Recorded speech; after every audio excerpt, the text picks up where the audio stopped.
These are a mixed nest. We've got cobalt, redpoll there and a couple of canaries in there. Good foster mum. Seem to be looking well. This one is one of my daughters and son's yellow mosaic canary. Probably seems to be feeding it well. Can't really see in here. Two young redpolls just hatched.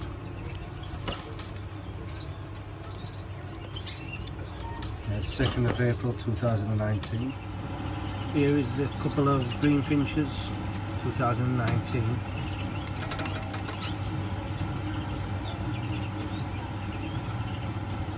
And well, 4 days old today.